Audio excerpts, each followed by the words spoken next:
Chasta and Baby Huey here for 107.7 The Bone. Absolutely freaking honored to be on the line with an icon, Miss Lita Ford. How are you today? Thank you so much. I'm good. I'm in the Arizona desert, just getting ready to come out and rock with the Kings of Chaos. Yes, ma'am. So, yeah, that's why we get to talk to you. We're so lucky to be able to chat with you about it. It's Day on the Ridge happening in Gilroy, Sunday, May 26th. And yes, you are part of this unbelievable, ever-changing lineup of Kings of Chaos. How does it feel to be a part of something like that? It's a really cool band.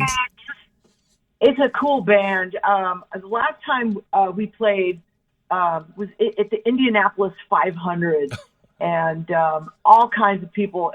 John Waite came up and sang, all of his greatest songs. Mm-hmm. And I used to listen to John Waite as a kid growing up. I loved the Babies. I don't know. You guys remember the Babies? Well, yeah, and they're local.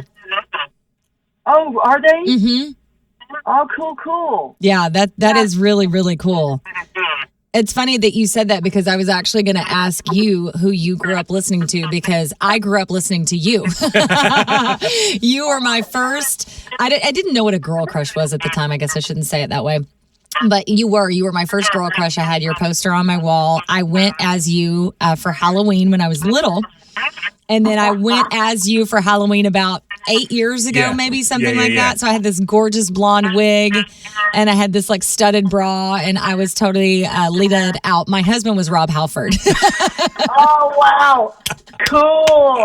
Yeah, so we had a lot of fun. Yeah, Kiss Me Deadly was my very first favorite song when I was 7. My son is 7 now, and it's interesting to see who he picks. But I always harken back to like, you were my start of rock and roll. You and Aerosmith. Yeah, I mean, what do the 7-year-olds listen to? I mean, I guess a lot of them are listen to whoever their parents listen to. Mm-hmm. I know, because some of that stuff is just hard to beat. It only comes around once in a lifetime. Yeah.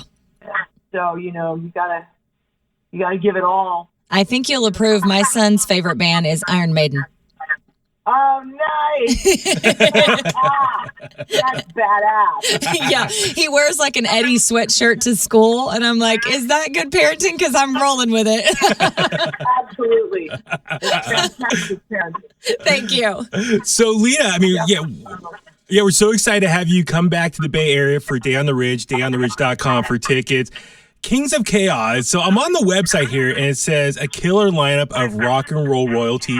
Yourself, you're going to be playing Matt Sorum, Sebastian Bach, Robin Zander. The list goes on. So for anyone who's never been to a Kings of Chaos show, how does it kind of work? Is it like you guys taking turns playing different instruments, or how's the kind of like the flow for the actual performance? Well, the Kings of Chaos have a really rock solid band. Matt Sorum on drums. For those of you who don't know who Matt Sorum is, he played with Guns N' Roses, and he's just one of my favorite drummers. I love playing with Matt. And the Gilby Clark will be up there jamming, and Gilby is just so charismatic and has so much to look at when you and listen to. I mean, he's a great guitar player. And of course, those of you who don't remember Gilby, he's from Guns N' Roses. I mean, this is kind of a Guns N' Roses lineup. Yeah. And I'm just thrilled to be on stage with these guys. Sebastian Bach, of course, he'll come out and sing about 4 or 5 songs. And then Sebastian trades with Robin Zander.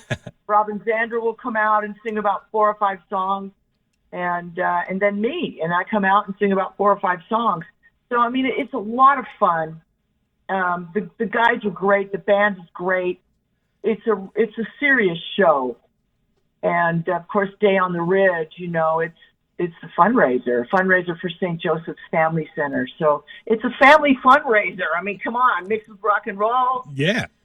You know what I mean? That's everything we're about. Absolutely. Yeah. What does the set list look like when you've got that many people that are jamming together? Like, how does that work? Do you guys all just kind of like, are you able to rehearse together? Do you even need to rehearse together? No. as long as I don't forget the lyrics. It happens. It happens, I know. But there's about, just your favorite songs. I mean, I don't know that I should give it away, but, Robin will come out and sing some Cheap Trick songs, probably Dream Police and, his favorite songs. And then, of course, Sebastian will come out, and I think Sebastian's going to do a Guns N' Roses song. Nice. And Skid Row, because he just does Axl. Yeah. Yeah. Yeah. I can't do Axl. He can do Axl. So he's going to come out and sing a Skid Row and a Guns N' Roses tune. And then, everybody else just rocks out. I'm going to do Cherry Bomb. Yes. That's and we fantastic. love Cherry Bomb. Everybody loves playing it. And Kiss Me Deadly, of course, and 2 or 3 others. It's And then, by the time everybody gets on stage and does their piece, it's a good show. Mm-hmm. It's funny because if you look at the actual group, like the Wikipedia page for Kings of Chaos is crazy because it has a timeline of each person and when they were in and what gigs they did, and it's all over the place. It looks like a really great excuse for a lot of amazing rock stars to jam together. Yay, Wikipedia. Yeah. It's wild. I've never been able to see, I've seen pretty much everybody you just listed, I've seen separately or with their respective bands. And we've interviewed, Matt Sorum before. We were at Sebastian Bach's wedding, Yes, which is we were. random. And we saw him do some covers there. Yes, so we did. we got a little preview years ago what he can do. Well, he's in good form right Yeah. now. And Robin Zander, I've known Robin since I was in the Runaways days. Yeah. I think one of the very first shows we played with Cheap Trick was in Detroit at Cobo Hall. I don't know why this show is coming back to me now. Tom Petty and the Heartbreakers were the opening act. That's And we kicked them out because we wanted the dressing room. So they had to go to the trailer out in the alley. I love it. Oh my God, that's epic. Oh my For God. Brian and his family, he's been in my life for so many decades, and he's just the baddest singer on the planet. He's so talented and so amazing. I love watching Robin. Yeah, that's really cool. Well, we have to go back to like in the days when I first fell in love with you, your duet with Ozzy, which is so iconic. We still play it in hot rotation here at the Bone all the time. And it begs the question, if you could duet with anyone today that you haven't had a chance, I guess, to play with, who would it be? Oh, God. I don't know. It's tough. I mean, I don't know. I think- I'd have to probably say somebody like Mick Jagger or, Good choice. Yes. if it was guitar, it'd probably be jamming with Hendrix, Yes. or somebody like Janis Joplin. I mean, those people are long gone, but She's my favorite of all time. The fact that I'm sorry, my brain's exploding right now. The fact that I'm talking to Lita Ford about Janis Joplin is like it's too much to compute. It is too much. another little piece of my heart now, baby. Yeah. Oh my God, that is amazing. I love it. It's so cool. I do want to touch on. Oh yeah, well, I mean that was a different voice she had. It was really interesting voice. I do have to ask you kind of on the female thing. I work in radio, which is a male industry. And I am the program director here, which means the boss. Again, mostly a male role. And people always ask me, like, how does it feel to be a female in a man's world? And I always think that's a strange question because I'm like, I don't wake up and be like, I have a vagina. It's so dumb. I know you are in the vagina category. Right? Of female musicians. So, hey, you have a vagina, so we put you with other vaginas. Exactly. How does that make you feel? Vagina category. Yeah. It's weird. Like, why can't you just be a rock star? Like, yes, you were one of the first major quote unquote female rock stars. Like you were on the Mount Rushmore of female rock stars, I guess we could say. But does it bug you that that's a key point that people have to say, like the female in front of the rock star thing? Yeah, it bugs me. But, after so many decades of bugging you, you kind of just learn to shake it off. Yeah. Because you know what they really mean. They really mean that you're badass. Yes. Even though you have a vagina. Yeah. And, I can think of a lot of guys that have vaginas, too. Yes. Preach. Yes. That's so true. Oh, my God.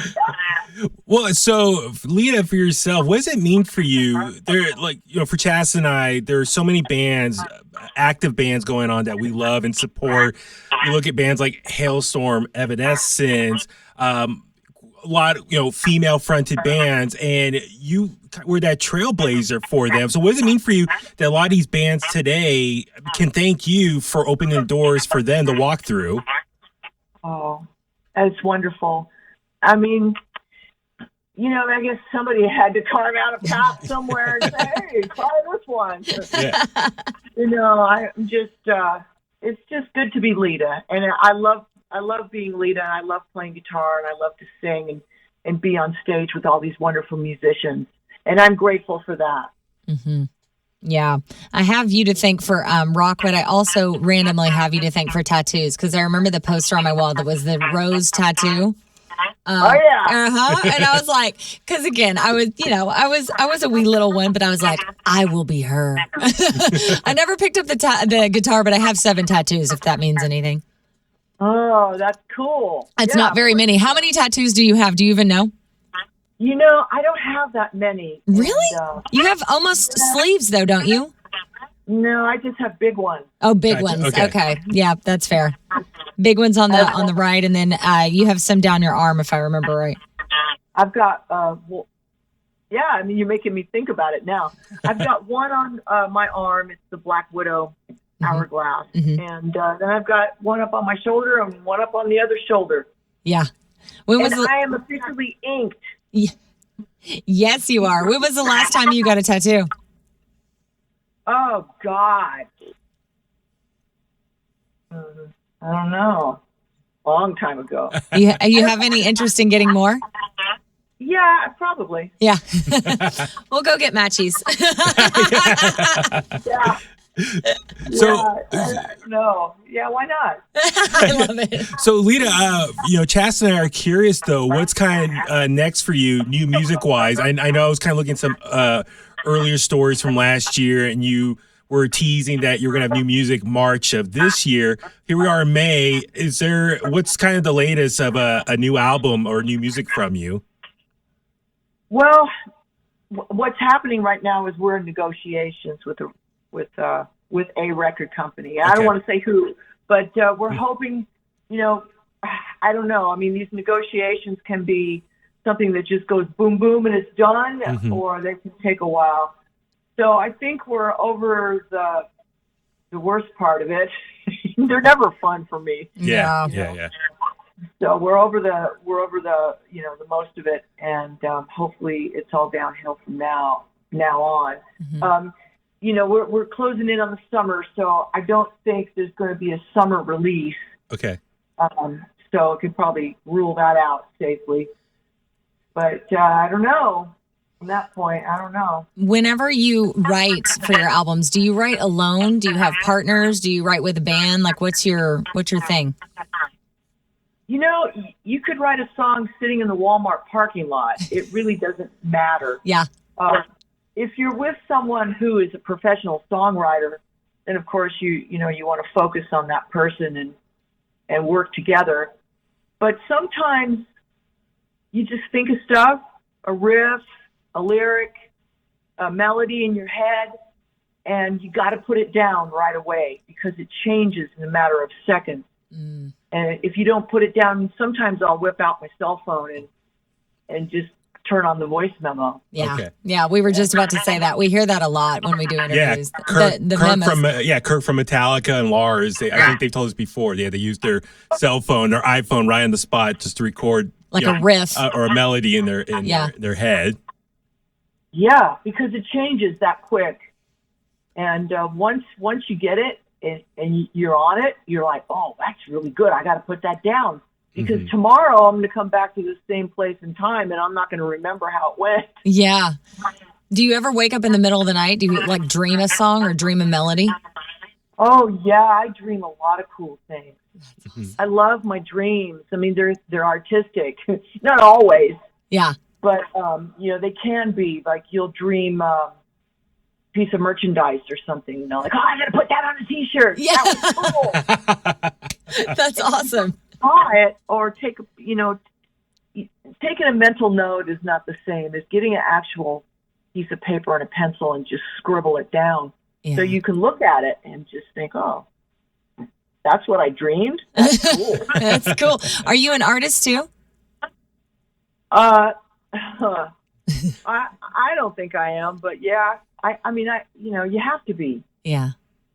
You kind of have to learn how to doodle things. Yeah. Well, especially if you're coming up with creative concepts for merch and whatnot, you can kind of get it out of your head and on paper at least. Yeah. If you see it in your head, then you can hold it in your hand. Isn't that what they say? That's right. That's exactly right. Yeah. Do you think that things like that are like genetic, that they're handed down? It's like a gift from somebody? Like, do you get your talents from somebody specific in your family? No. My parents, my mother used to sing. Everyone used to tell her to shut up. It was bad. Hey, you in the back there, shut up. That's great. That's awesome. Who taught you guitar? I'm sorry? Who taught you guitar? I taught me guitar. Oh, I love it. I love it. I just had to play guitar. At 11 years old, I asked my parents if I could have a guitar. Yeah. And it was Christmas, and I said, I want a guitar. And I didn't know one guitar from the other. I just wanted a guitar. So they bought me a Sears and Roebuck. You know the department store? Oh, of course. Yeah. Are you kidding? When they would send out those catalogs, I would like circle everything in them. Yeah. Yeah. So they wrapped it and put it under the Christmas tree for me. And of course, I tried playing all kinds of my favorite records at the time, which was Black Sabbath, Led Zeppelin, all my favorite riffs. And I just said, Mom, doesn't sound right. What am I not doing? So I spent the rest of my life figuring that out. Wow, that is incredible. Yeah. I mean, kids can do that now very easily because they pull up anything on YouTube and they can just learn it on YouTube. Wouldn't it be so nice to like re-grow up with that as a resource? Or AI. AI. Yeah. I don't know. I don't know about that because you have to learn how to do things your own way. Mm-hmm. And sometimes somebody on YouTube might teach you how to do things their way. And I don't know that that's the best way to learn something. I mean, I've pulled up YouTube videos before and thought, what is that chord? I have to know what that chord is.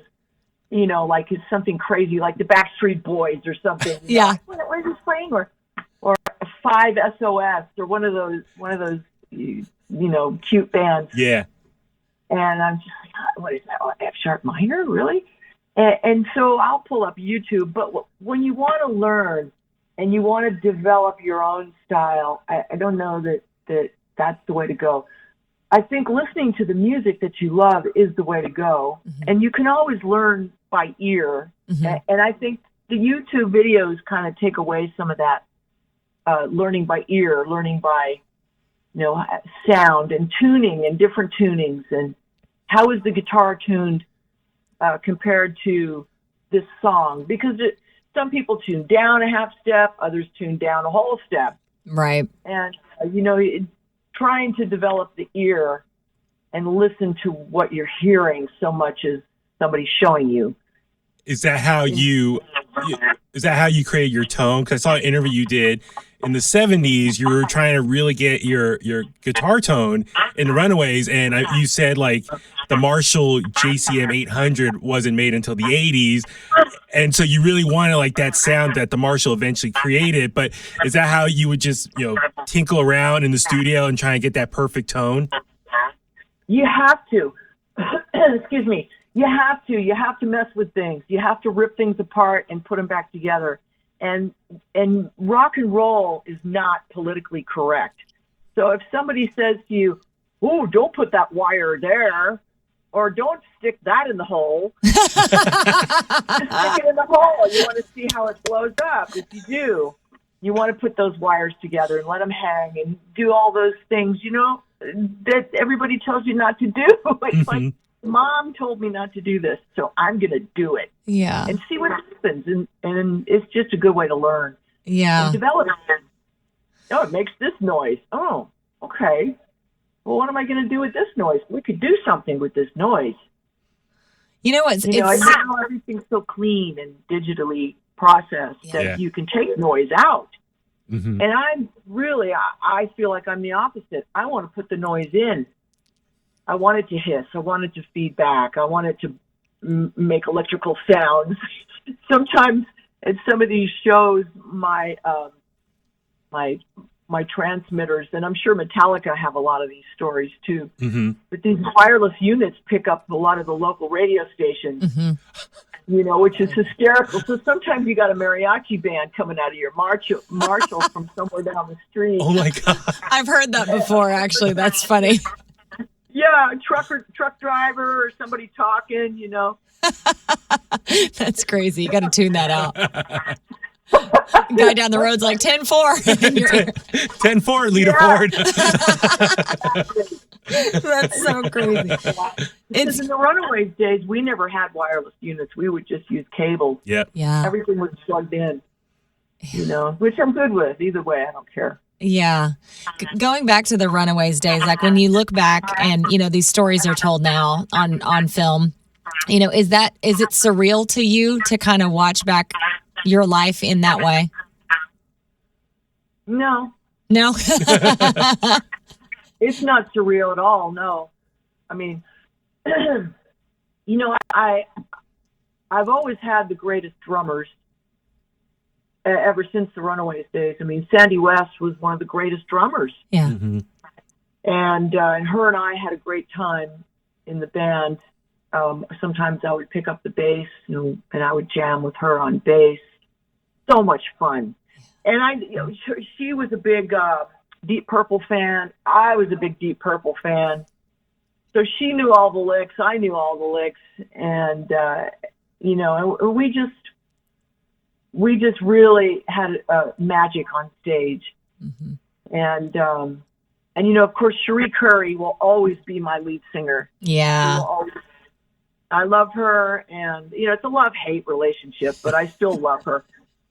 And it's complicated. Yeah, life is complicated. What are you going to do? I mean, yeah, well, as most rock and roll, I mean, I've never been in a band, so I'm speaking out of turn, but I always look at, I'm married to a professional drummer, and I always look at band members as being married. Like, it's such an intimate relationship, I would imagine. Yeah, well, I don't know about being married, but I think you have definitely need to have, and if you don't have a bond with that person on your team, then there's something wrong somewhere. Somebody's, not connecting. It's almost like, as my friend says, it's almost like going to war sometimes. You got to really rely on that person and know that they've got your back. If you should fall, they got your back. If they fall, you got their back. And it's a bond. I mean, marriage is different. For me, I never got along with. I was going to say, I guess it depends on your experience with marriage. True, I guess I should say that part. Yeah, I'm married to rock and roll. Yeah, there you go. Now we're talking. That's my kind of marriage. But well, I mean, Lita, I just have to say, listening to you, I'm kind of like in real time processing, me as a little girl. And I hear the way that you've got that rebel spirit and that like push it to the edge and I can do what I want. And it's really cool to think back of like me building myself as a little girl and growing up to do what I do now. I think I got some of that from watching women like you. So thank you for that. That's awesome. It is the absolute truth. Heck yeah. Well, I do have one more question for you. We always end our interviews with this because it's my favorite question. We get literally different answers every time we've ever asked it. But it's from the movie Almost Famous. Have you ever seen that one? It was from the early 2000s with Kate Hudson, played Penny Lane. The Cameron Crowe movie. Yes. Yes. Exactly. Yeah. My favorite movie of all time. In the last frame of that movie, the question is asked, what do you love about music? Yeah. The pause is part of the answer, by the way. Everybody always kind of sits back and they're like, I got to think about that one. Yeah, I know it. Well, I mean, music has saved my life multiple times. You know, when all else fails, you can always pick up a guitar or turn on your favorite song, or, you know, music is just saves me almost every day of my life, really. Yeah. You know, if you wake up, you don't feel good, turn on some music. You're tired, turn on some music. You know, that's just the way I am. But it makes the world go round, too. Yeah. You know, you think about the times you're in the grocery store or standing in an elevator or, you know, just hanging out somewhere, and there's always music playing in some way, shape, or form. It just kind of makes the world go round. Agreed. Mm-hmm. Absolutely. Well, I'm so glad that we've been able to follow your musical journey all these years and be inspired by it, too. So we can't wait to see you at Day on the Ridge, Sunday, May 26th with Kings of Chaos. And I'll make those appointments for our bestie tattoos. We'll make it happen. All right, you're on. I love it. All right, to grab your tickets, it's dayontheridge.com. And Lita, thank you so much for taking the time with us today. We appreciate it. Thank you. Thank you guys so much for having me. And we'll see you at the Kings of Chaos show, Gilroy, California. Yes. May 26th. We'll see you there. All right, you take care. Bye. Thank you. Bye-bye.